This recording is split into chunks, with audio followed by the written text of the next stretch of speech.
The world will tell you reverse psychology is a childish trick, something insecure people use when they can't communicate like adults. But that's only because the world prefers unanimity, predictable and easy to steer. The truth is darker and far more useful. Reverse psychology is not a trick, it's a lever, and the lever is built into human nature itself.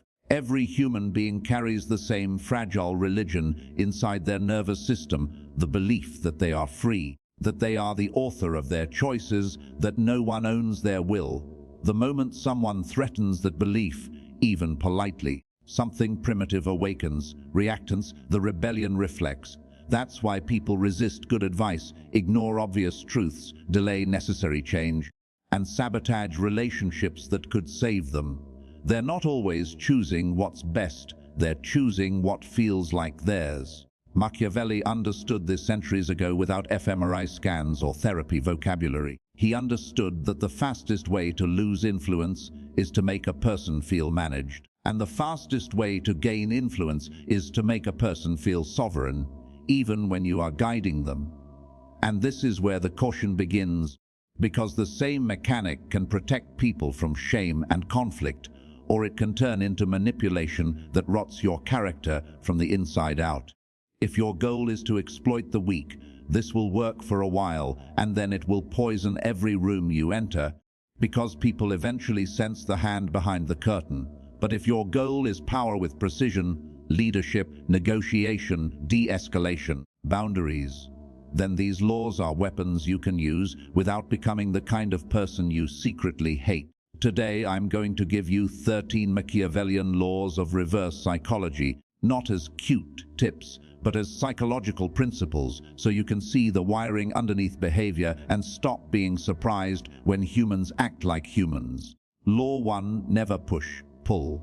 Pressure creates resistance. That's not philosophy, it's physics. The more you push a mind, the more it pushes back. And the harder you try to force agreement, the more you advertise that you need it.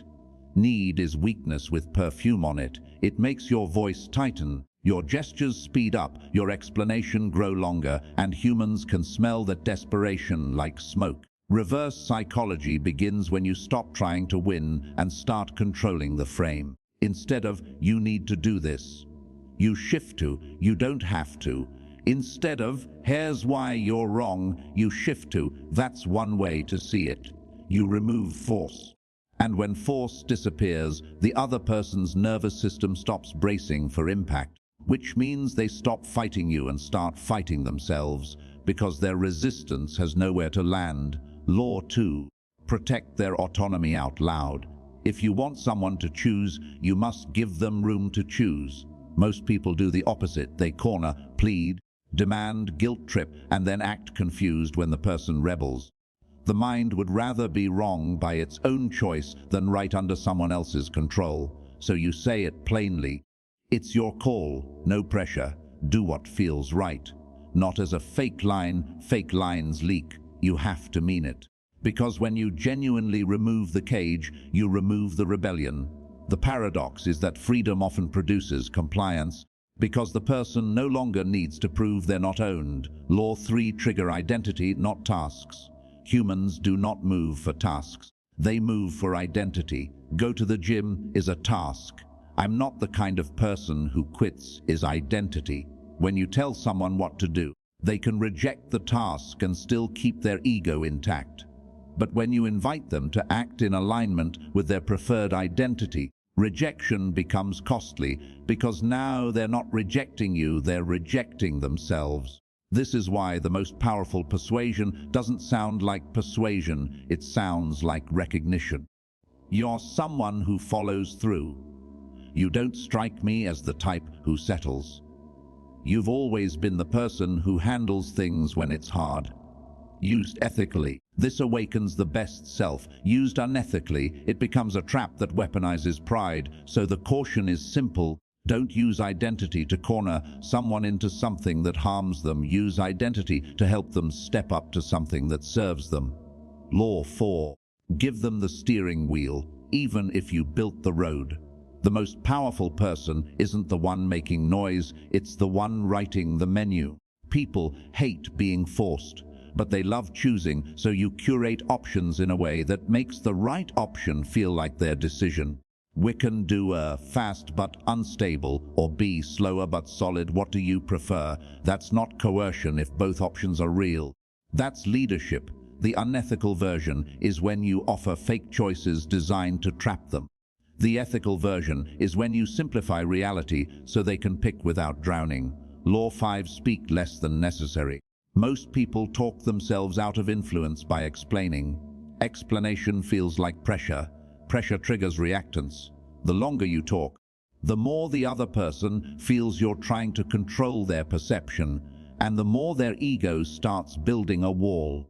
Reverse psychology thrives in restraint. You plant the idea, then you let silence do what arguments can't. It gives the mind time to negotiate with itself. Silence creates a private room inside their head where they can change without feeling watched. And people change faster in private than in public. Law 6, make them feel chosen, not chased. What is too available is cheap. Scarcity creates value, and value creates attention. This is why the line, "This might not be for you," is so powerful. It triggers the proving instinct. But this is also where reverse psychology becomes dangerous, because insecure people can be bullied by scarcity games. So use this law only when it's true. Not everyone is a fit for every path, and not every offer is for every person. The clean version sounds like calm filtering. No worries if it's not your thing. The dirty version sounds like bait. You probably can't handle it. Learn the difference, or you'll become a manipulator with a short shelf life. Law 7, let them disagree. Then guide the disagreement. Some people need resistance to feel alive. If you fight them, you become their opponent, and opposition gives them energy. If you accept their resistance calmly, you remove their fuel. Fair point. I can see why you'd think that. You might be right. This creates cognitive dissonance because they expected combat. When there's no combat, their nervous system has to downshift, and now you can actually talk. The mind cannot stay in war mode without an enemy. Don't be the enemy. Be the mirror. Law 8, ask questions that reveal everything without trapping anyone. Questions are the cleanest form of influence because they don't push, they invite. A question lets the other person walk into their own conclusion with dignity. What matters most to you here? What happens if nothing changes? What would a win look like? What's the cost of staying comfortable? When they answer, they are not receiving your ideology, they are hearing their own voice, and people believe their own voice more than they believe yours. That's why great leaders ask more than they tell. Law 9, offer an honorable exit. Pride is a political force. Most people don't resist because they disagree, they resist because they feel cornered, embarrassed, or trapped. The fastest way to reduce resistance is to give them a dignified way to shift without losing face. We can pause. We can revisit later. No big deal if you want to think. When you remove shame, you remove the need to defend. And when you remove defense, you create space for reason. Law 10, reverse the frame. Make inaction heavier than action. Humans fear loss more than they desire gain. If you want movement, stop selling the dream and reveal the cost of staying the same. Comfort is not free, it charges interest. If we do nothing, what does this look like in 6 months? What does this cost you every week? How much energy does this drain? Reverse psychology sometimes means you stop pleading for action and instead calmly describe the slow consequences of inaction until the other person feels the weight of their own delay. Not by scaring them, but by clarifying the math of reality. Law 11, don't command behavior. Invite commitment. Commands trigger rebellion. Commitments create ownership. A commitment can be tiny, almost laughably small. What's one step you'd be willing to take? Once they choose the step, the consistency bias activates. The mind wants to stay aligned with what it declared. You're not forcing them to become disciplined, you're letting them author the first brick. And once someone places the first brick, they start imagining the wall. Law 12, know when not to use it. Reverse psychology fails on secure. Self-aware people, because they don't react with ego, they respond with thought. It also fails when trust is low, because any technique feels like a trick. If you use reverse psychology constantly, people start feeling played, and then you lose the one asset that multiplies influence: credibility. Use this like a scalpel, not a personality. A surgeon doesn't swing the blade for fun. Law 13. The ultimate reverse psychology is self-control. The most powerful influence you can exert is not on them, but on yourself. Stop chasing, stop arguing, stop needing. Need is a neon sign that says, "Control me." When you become calm and self-contained, you change the dynamic without a single tactic. People sense that you are not trying to win, you are stable, and stability creates gravity. Now let's go deeper. Because if you want to use these laws in real life, you need to understand the invisible battlefield underneath every conversation. The battle for frame. Frame is the lens through which reality is interpreted. Whoever controls the frame controls meaning, and whoever controls meaning controls emotion, and whoever controls emotion controls behavior. When you beg, you accept their frame, that they are the judge and you are the applicant. When you over-explain, you accept their frame, that they are the authority over your legitimacy. When you threaten, you accept their frame that force is required because your influence is insufficient.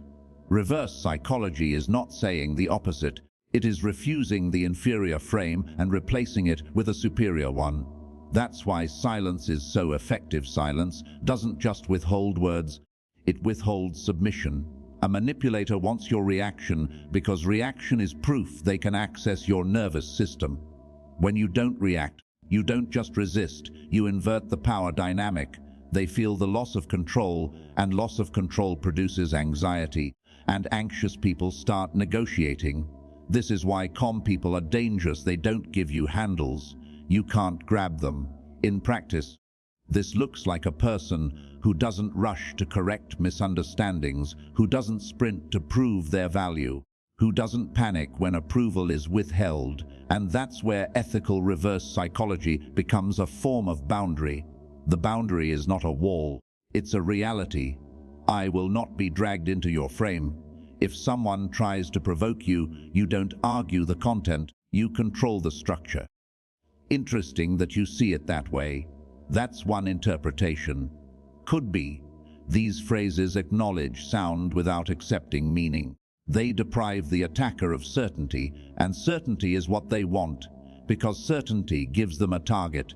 When you refuse to become a target, they either escalate, revealing their insecurity, or they retreat, revealing they never wanted truth, only control. And now you can see the deeper caution. Reverse psychology is most dangerous in the hands of an insecure person. An insecure person uses it to win. A grounded person uses it to clarify. If you use it to win, you become addicted to outcomes. You start treating people like puzzles instead of humans. You start feeding the part of you that needs dominance to feel safe, and that part is never satisfied. It escalates, it ruins relationships. It creates paranoia. So if you're going to use these laws, you must build the internal code that keeps you from becoming a villain in your own story. The code is simple. Never use these levers to violate consent, to isolate someone from support, to push them into decisions that serve you at their expense, or to shame them into obedience. That's not intelligence, that's predation. Use the levers to reduce conflict, to protect your time, to negotiate fairly, to help someone save face, to lead through clarity rather than force. Because the paradox is this: ethical influence lasts longer than dirty influence.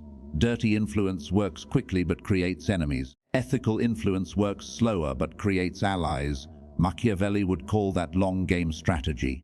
Now I'm going to translate these laws into real-world scenes so you can hear how they sound in the wild. Because knowledge that can't be applied is just entertainment. Scenario 1: someone is resisting a necessary change at work. The amateur pushes.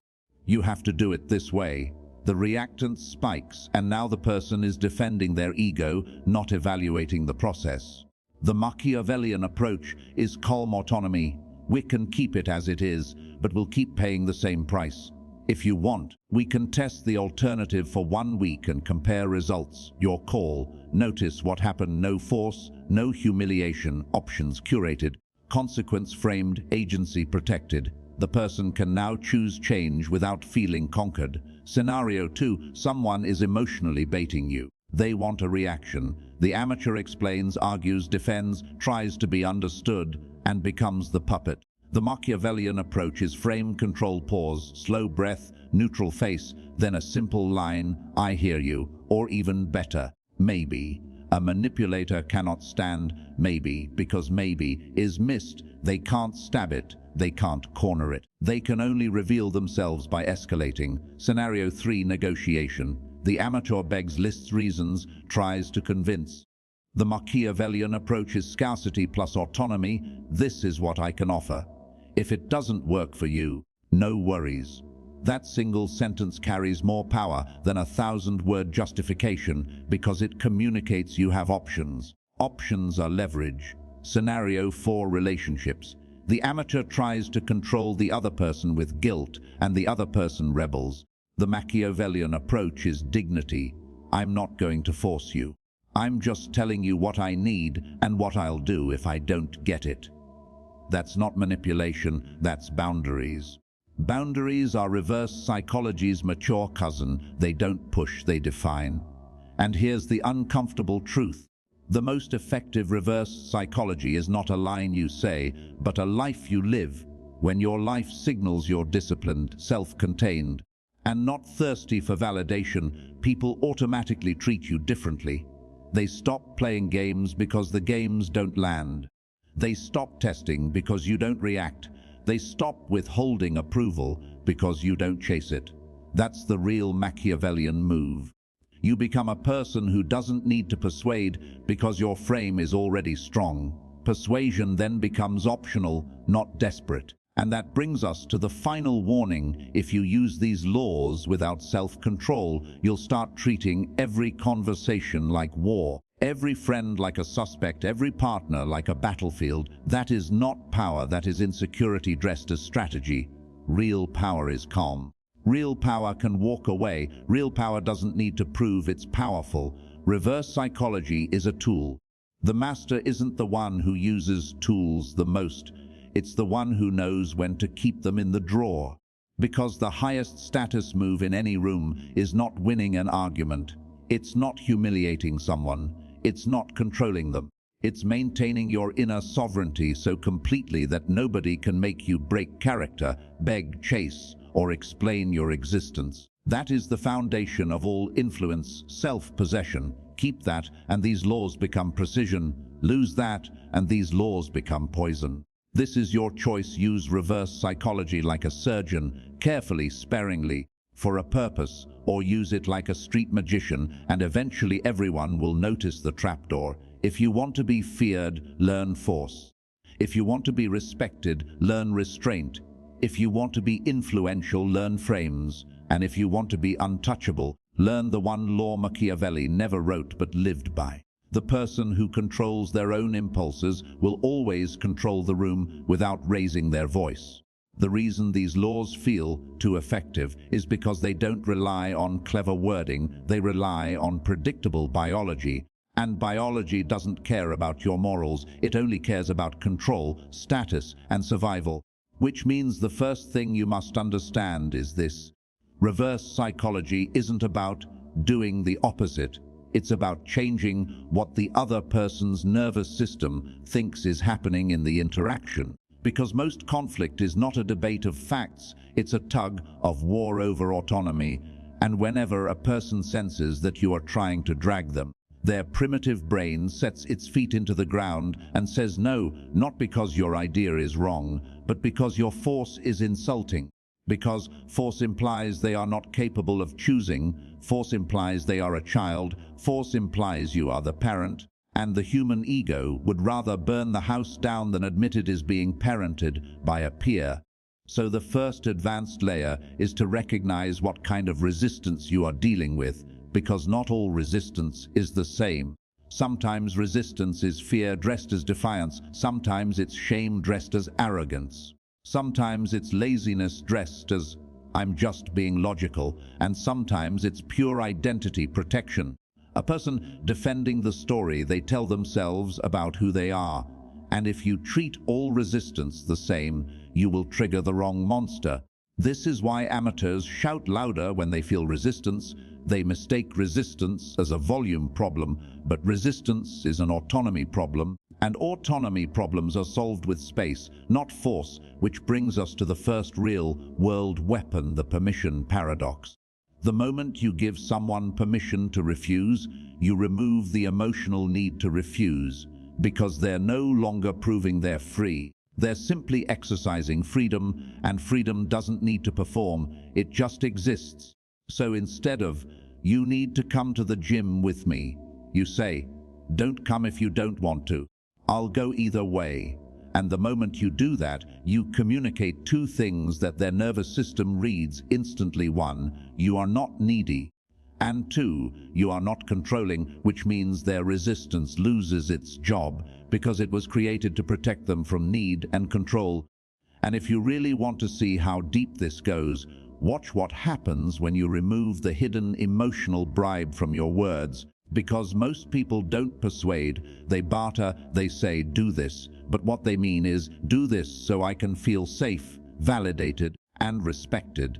And the other person feels that hidden request like a hand around their throat, so they resist, not the task, but your need. And reverse psychology, used ethically, is the process of removing your need from the interaction so the other person can think clearly again. Now here's the next law-level concept that separates influence from manipulation: the clean frame versus the dirty frame. The clean frame says, "I'm offering clarity and choice." The dirty frame says, "I'm hiding traps inside choice." And the difference is not subtle.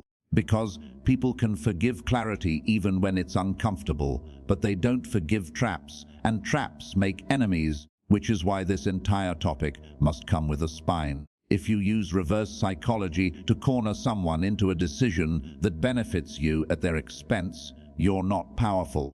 You're just borrowing power from their ignorance.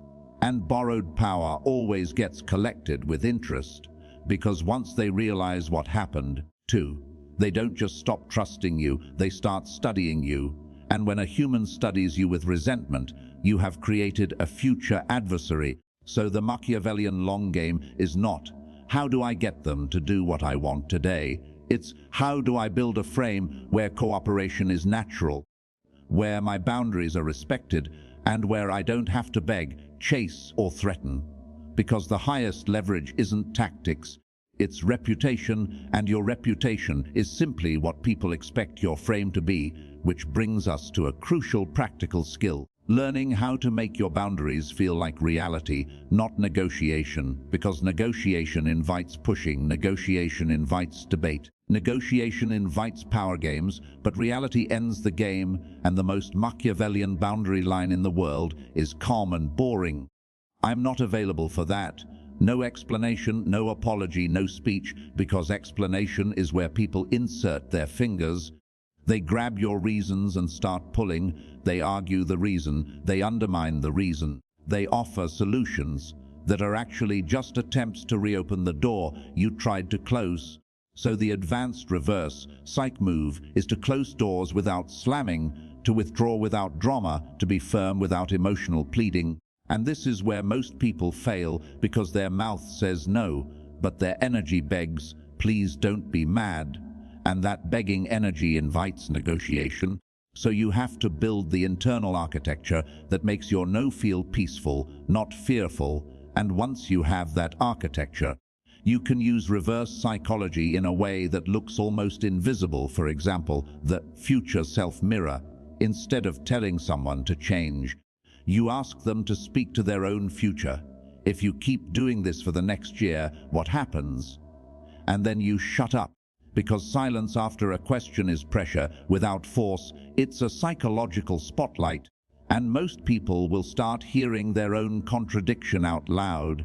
And when someone hears their contradiction in their own voice, you don't have to persuade them, they persuade themselves, and that's the cleanest influence on earth. Next, the status rescue, which is one of the most ethical uses of reverse psychology. When someone is wrong but terrified of looking wrong, you don't humiliate them with facts, you give them a dignified staircase down. I can see why you thought that.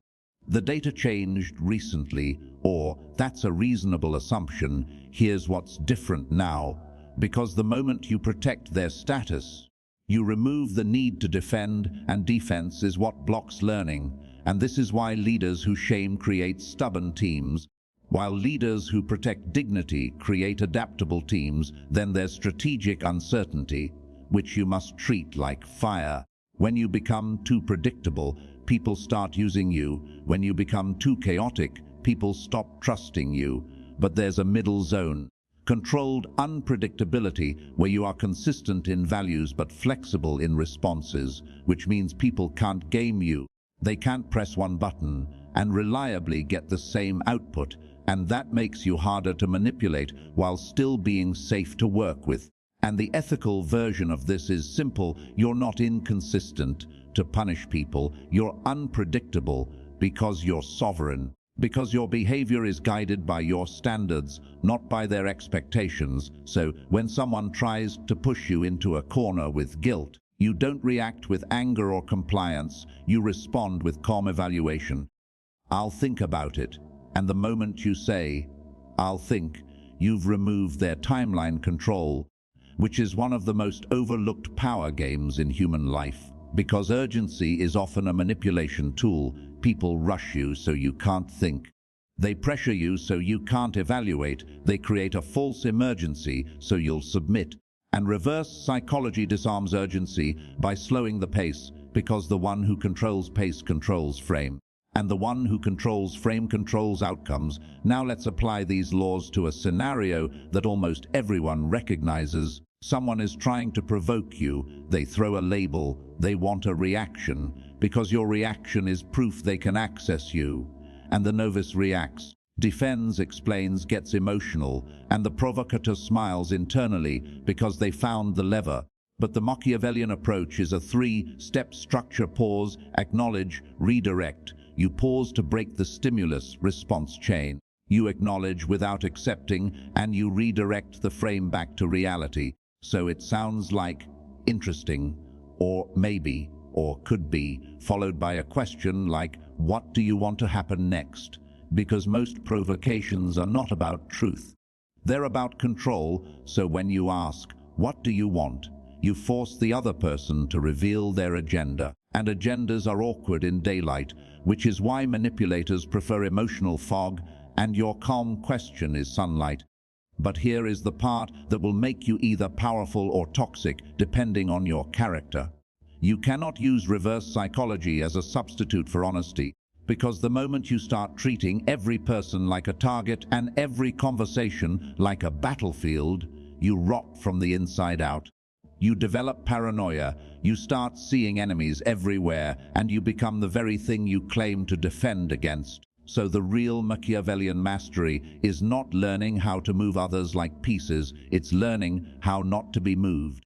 Because if someone can bait your ego, if someone can hijack your need to be understood, if someone can trigger your fear of losing face, you are not a strategist, you are a puppet with a vocabulary list. And the cure for that is internal sovereignty. The ability to feel emotion without obeying it, the ability to want validation without chasing it, the ability to be misunderstood without collapsing.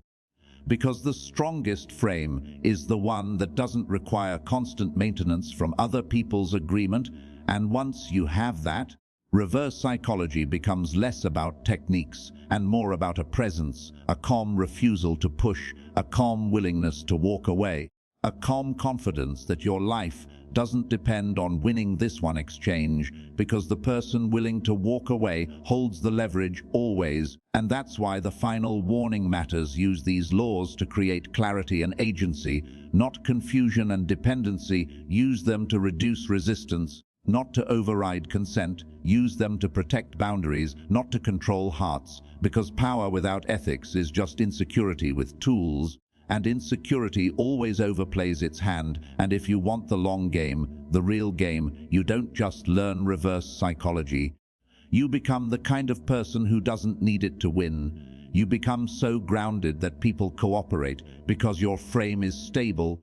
Your boundaries are real, your presence is calm, and your words don't smell like hunger. And in a world full of hungry persuaders and emotional beggars, that calm is rare, and rarity is power.